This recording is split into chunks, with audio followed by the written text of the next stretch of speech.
BCom first year के प्यारे विद्यार्थियों, नमस्कार। आपके पेपर एबीएसटी फर्स्ट में कॉरपोरेट एंड फाइनेंशियल अकाउंटिंग का पेपर है और उसमें जो अभी अपना चैप्टर चल रहा है वो वैल्यूएशन ऑफ गुडविल, ख्याति का मूल्यांकन। इससे पहले जो मैंने आपको वीडियो और जो पीडीएफ भेजे हैं उसमें ख्याति से संबंधित जो भी आपके इसके मीनिंग, कैरेक्टरिस्टिक्स, आधार, कितने प्रकार की ख्याति, इसका मूल्यांकन किस प्रकार से किया जा सकता है, कौन कौन से आधार हैं और ख्याति के मूल्यांकन के विभिन्न 3 प्रकार के तरीके, जिसमें मेथड्स में मैंने आपको बताया years purchase method, capitalisation method और तीसरी है एन्युटी मेथड। आज के इस लेक्चर में मैं आपके लिए एक प्रैक्टिकल क्वेश्चन आपको करके दिखाना चाहता हूं कि एग्जामिनेशन में किस हिसाब से ख्याति का जो चैप्टर है उसमें से प्रैक्टिकल क्वेश्चन आता है। तो अब इसमें आपको क्या है, आपकी टेक्स्ट बुक में ये क्वेश्चन है जो मैं आपको हिंदी और इंग्लिश दोनों में पढ़ के सुना रहा हूँ। आप ध्यान से सुने और फिर इस क्वेश्चन को बोर्ड के ऊपर किस तरह से सॉल्व होगा मैं आपको समझाऊंगा। तो ये जो क्वेश्चन है वो है the following information is related to the business of a partnership firm. Average capital employed in the partnership business 7,20,000, 7,20,000 रुपये एवरेज कैपिटल एम्प्लॉयड आपको क्वेश्चन में दी हुई है। Net trading profit of the firm for the preceding 3 years before partners remuneration were rupees 1,07,600, 90,700 and rupees 1,12,500 respectively. 3 साल का आपको लाभ दिया गया है पिछले गत वर्षों का। Reasonable rate of return expected in the same type of business is 10%. Fair remuneration to each of the 2 partners of the firm for their services will be 6,000 per annum. Calculate the value of goodwill on the basis of 5 years purchase of annual average super profit, on the basis of capitalizing the super profit at the reasonable return rate of 10%, and on the basis of an annuity for 5 years of super profit taking the present value of 5-year annuity of 1 rupee at 10% interest as rupees 3.78. Express your opinion as to which method out of the above is most satisfactory and why. अब इस question को एक बार दोबारा सुन लीजिए। निम्नलिखित सूचना एवं साझेदारी फर्म के व्यवसाय से संबंधित है। निम्नलिखित सूचना एक साझेदारी फर्म के व्यवसाय से संबंधित है। साझेदारी व्यापार में लगी हुई औसत पूंजी बताइए 7,20,000 रुपये औसत पूंजी। गत 3 वर्षों के शुद्ध व्यापारिक लाभ साझेदारों के पारिश्रमिक से पूर्व क्रमशः 1,07,600, 90,700 तथा 1,12,500। उसी प्रकार के व्यापार में संलग्न फर्मों में प्रत्याय की उचित दर 10%। फर्म के 2 साझेदारों की सेवाओं के लिए उचित पारिश्रमिक प्रति साझेदार 6,000 रुपये वार्षिक। ख्याति के मूल्य का परिकलन कीजिए अधिलाभों के 5 गुणे के आधार पर, अधिलाभों के 10% की उचित प्रत्याय दर पर पूंजीकरण करने के आधार पर, तथा तीसरा अधिलाभों की 5 वर्षों की वार्षिक वृद्धि के आधार पर 10% ब्याज की दर पर 5 वर्षों के लिए 1 रुपये की एन्युटी की वार्षिक वृद्धि का वर्तमान मूल्य 3.78 माना जाए। उपरोक्त विधियों में से कौन सी विधि सर्वाधिक संतोषजनक है और क्यों? अपना दृष्टिकोण प्रस्तुत कीजिए। तो तीनों मेथड्स में कौन सा मेथड बढ़िया है, उपयुक्त है, सूटेबल है, ये भी आपको बताना है। तो देखो विद्यार्थियों, इस क्वेश्चन को हल करने के लिए सबसे पहले अपन क्या करेंगे कि जो आपको 3 साल का जो लाभ दिया हुआ गत 3 वर्षों का, उसका आप औसत निकाल लीजिए। तो औसत निकालने के लिए आप क्या करेंगे और उसका हेडिंग निकाल लेंगे। सबसे पहले सुपर प्रॉफिट निकालेंगे। तो सुपर प्रॉफिट के अंतर्गत जो विधि है वो औसत लाभ से शुरू होगी। तो यहाँ हेडिंग लिख दिए calculation of super profit. Total profit for 3 years, 3 साल का प्रॉफिट आपको क्वेश्चन में दिया हुआ है 1,07,600, 90,700, 1,12,500। तो ये आ गया आपका 3,10,800। और अब इसका औसत निकाल लीजिए। Average profit equal to 3,10,800 divided by 3। तो ये आ गया आपका रुपीज 1,03,600 रुपीज, 1,03,600। आपने क्या किया है कि जो आपको गत 3 वर्षों के लाभ दिए गए हैं उनका आपने औसत निकाला है। और औसत निकालने के बाद में इसमें से आप क्या करेंगे कि अगर कोई फेयर रेम्युनरेशन है पार्टनर्स का तो वो इसमें से माइनस कर दीजिए। तो less fair remuneration of 2 partners 6,000 per annum है, तो आपके दो पार्टनर्स का हो जाएगा 12,000 रुपये। 1,03,600 में 12,000 रुपये आपने माइनस किए तो 91,600, इसको आप बोलेंगे फ्यूचर मेंटेनेबल प्रॉफिट। इसको कहा जाएगा फ्यूचर मेंटेनेबल प्रॉफिट या एक्चुअल एवरेज प्रॉफिट। तो अब इसमें से आप क्या करेंगे कि जो आपके पास एक्चुअल एवरेज प्रॉफिट आ गया है, तो मैंने आपको सुपर प्रॉफिट का जो वीडियो और पीडीएफ भेजा उसमें फार्मूला लिखा था कि super profit equal to actual average profit minus normal profit. तो अभी अपन, क्योंकि इस क्वेश्चन में 7,20,000 रुपये एवरेज कैपिटल एम्प्लॉयड दे रखी है और नॉर्मल रेट ऑफ रिटर्न 10% दे रखी है, तो नॉर्मल प्रॉफिट कितना हो जाएगा 7,20,000 का 10%। तो ये जो आपका फ्यूचर मेंटेनेबल प्रॉफिट आया है 91,600, इसमें से लेस नॉर्मल प्रॉफिट कैसे निकालेंगे? 7,20,000, 7,20,000 जो है इसका 10% लेंगे, तो ये आपका 7,20,000 का आप 10% ले लीजिए, तो ये आ गया 72,000 रुपये। 7,20,000 का 10%, तो 72,000 रुपये इसमें से माइनस कर दीजिए, तो 91,600 माइनस 72,000 तो 19,600, ये आपका आ गया सुपर प्रॉफिट, जिसको बोलते हैं अधिलाभ। अब अधिलाभ आने के बाद क्या है कि इस क्वेश्चन में 3 तरह से गुडविल की वैल्यू पूछी है एग्जामिनर ने। एक तो अधिलाभों के 5 गुणे के आधार के ऊपर, तो इसमें आप क्या करेंगे, वैल्यूएशन ऑफ गुडविल तीनों तरीके से दिखाएंगे।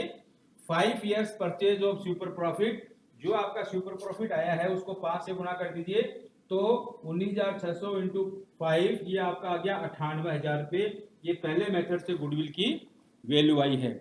और दूसरा मेथड है अधिलाभों के 10% की उचित प्रत्याय दर पर पूंजीकरण करने के आधार पर। तो सेकंड जो कैपिटलाइजेशन मेथड है उसके आधार पे कैपिटलाइजेशन ऑफ सुपर प्रॉफिट, तो ये 19,600 जो आपका सुपर प्रॉफिट आया है into 100 upon normal rate of return 10, जो क्वेश्चन में देखिए, तो ये आ गई आपकी 1,96,000 रुपये। 1,96,000 रुपये कैपिटलाइजेशन मेथड से गुडविल की वैल्यू आई है। और तीसरा जो तरीका है एन्युटी मेथड, उसमें आप लिखेंगे 5 years annuity of super profit. तो ये जो सुपर प्रॉफिट 19,600 है, इसको एन्युटी फैक्टर से मल्टीप्लाई कर दीजिए कि 1 रुपये की प्रेजेंट वैल्यू 10% के हिसाब से, और इतने वर्षों में आपके दे रखी है, क्वेश्चन में आपको 5 वर्षों के लिए दे रखी है 3.78, तो 19,600 इंटू 3.78, तो ये आ गया आपकी 74,088। तो इस तरह से इस क्वेश्चन में आपने तीनों तरीके से ख्याति का मूल्यांकन ज्ञात किया है, यर्स परचेज मेथड से, दूसरा कैपिटलाइजेशन मेथड से, और तीसरा 5 years annuity of super profit उसके आधार के ऊपर। तो ये क्वेश्चन का तीनों मेथड से आपके वैल्यूएशन ऑफ गुडविल ख्याति का मूल्यांकन यहाँ पे आया है। अब बात आती है कि इन तीनों विधियों में से कौन सी विधि सूटेबल है और सर्वाधिक संतोषजनक है और क्यों, इसमें आपका क्या दृष्टिकोण है। तो इसमें देखिए, ख्याति के मूल्यांकन के लिए सर्वाधिक उपयुक्त विधि के संबंध में निर्णय उपरोक्त तीनों विधियों में से प्रथम व तृतीय विधि के अंतर्गत ख्याति का मूल्य अधिलाभ से के एक निश्चित वर्षों के क्रय के आधार पर ज्ञात किया गया है, जबकि द्वितीय विधि के अंतर्गत ख्याति का मूल्य अधिलाभ का पूंजीगत मूल्य है। द्वितीय विधि के अनुसार ज्ञात की गई ख्याति का मूल्य 1,96,000 रुपये है। 1,96,000 रुपये आपने यहाँ निकाला, जो यदि व्यवसाय के क्रेता द्वारा व्यवसाय के विक्रेता को व्यवसाय क्रय करते समय चुकाया जाए तो उसकी पूर्ति व्यवसाय क्रेता द्वारा 1,96,000 रुपये प्रतिवर्ष के हिसाब से अधिलाभ के रूप में आगामी 10 वर्षों में वसूल किए जा सकेंगे। यदि इसमें ब्याज के तत्व को और सम्मिलित कर लिया जाए तो वसूली की अवधि 10 वर्ष से भी अधिक होगी। इतनी लंबी अवधि में वसूली की मान्यता के आधार पर परिकलित ख्याति का मूल्य उचित नहीं कहा जा सकता, अतः अधिलाभ की पूंजीकरण विधि ख्याति के मूल्य का परिकलन करने के लिए उपयुक्त नहीं कही जा सकती। तो प्रथम विधि के अंतर्गत ख्याति के मूल्य के लिए जो 98,000 रुपये चुकाया जाएगा, उसे 19,600 प्रतिवर्ष के अधिलाभ के हिसाब से आगामी 5 वर्षों में वसूल किया जा सकेगा। इसमें चूंकि ब्याज का तत्व सम्मिलित नहीं है, अतः वास्तव में इसकी वसूली होने की अवधि 5 वर्ष से अधिक ही होगी। तृतीय विधि में ख्याति का मूल्य ज्ञात करते समय ब्याज के तत्व को ध्यान में रखा गया है। यह विधि प्रथम विधि का ही सुधरा हुआ रूप है तथा न्यायोचित एवं वैज्ञानिक विधि है। अतः उपरोक्त तीनों विधियों में से अधिलाभों की वार्षिक वृत्ति विधि जो है वो सर्वोत्तम है। यानी जो एन्युटी मेथड है वो इसमें मोस्ट सूटेबल है, क्योंकि इसमें ब्याज के जो तत्व है, ब्याज के तत्व को ध्यान में रखा गया है, और अन्य जो दो विधियां हैं उसके अंतर्गत ब्याज के तत्व को ध्यान में नहीं रखा गया है।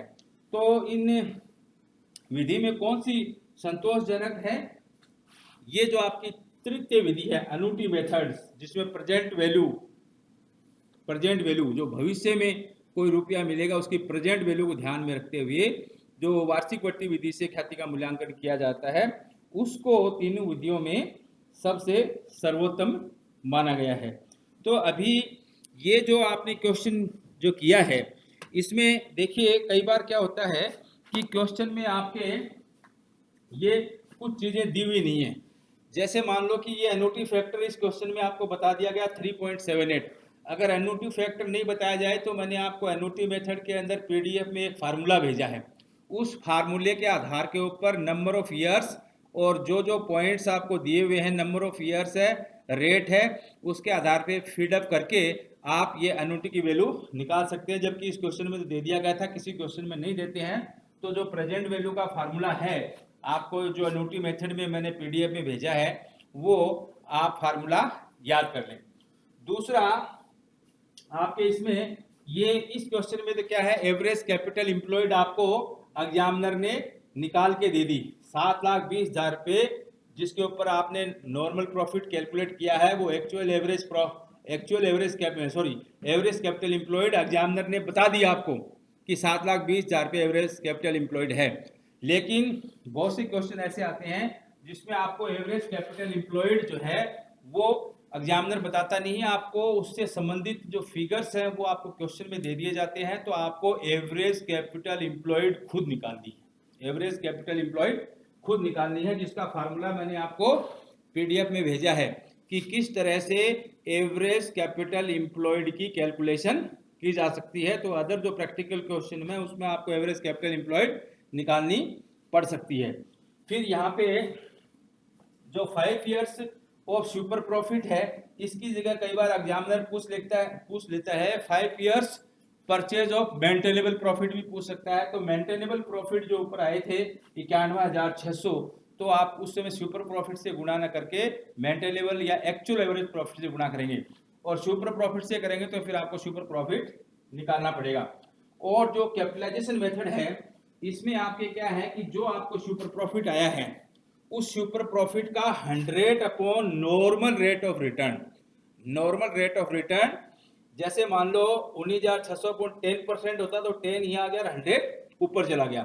तो कैपिटलाइजेशन प्रॉफिट का फार्मूला होगा जो भी आपका सुपर प्रॉफिट है into 100 upon rate of normal rate of return, वो आपको लिखनी है। तो इस मेथड से आया इसका 1,96,000 रुपये गुडविल की वैल्यू आई।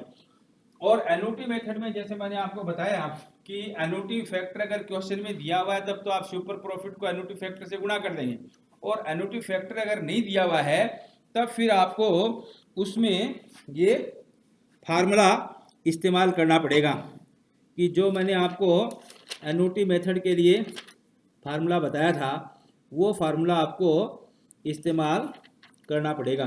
तो ये फार्मूला मैं आपको लिख देता हूँ कि अगर पीवी फार्मूले में एन्युटी फैक्टर नहीं दे रखा है तो आप क्या करेंगे, इसको लिख सकते हैं इधर,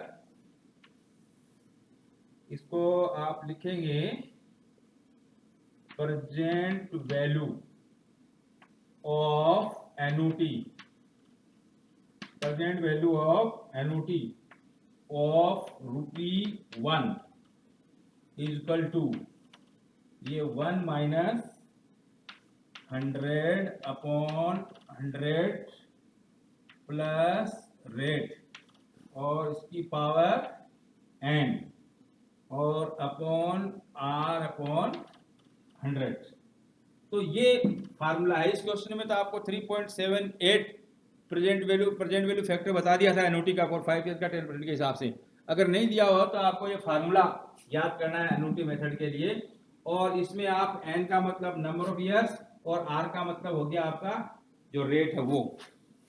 तो इस फार्मूले के आधार के ऊपर आप एन्युटी फैक्टर की वैल्यू निकाल सकते हो कि 1 रुपये की एन्युटी वैल्यू कितने सालों के लिए 10% से कितनी होगी, 5 ईयर्स के लिए कितनी होगी, 3 ईयर्स के लिए कितनी, 4 ईयर्स के लिए कितनी, 5 ईयर्स के लिए कितनी। तो इस तरह से आप इसकी कैलकुलेशन कर सकते हो।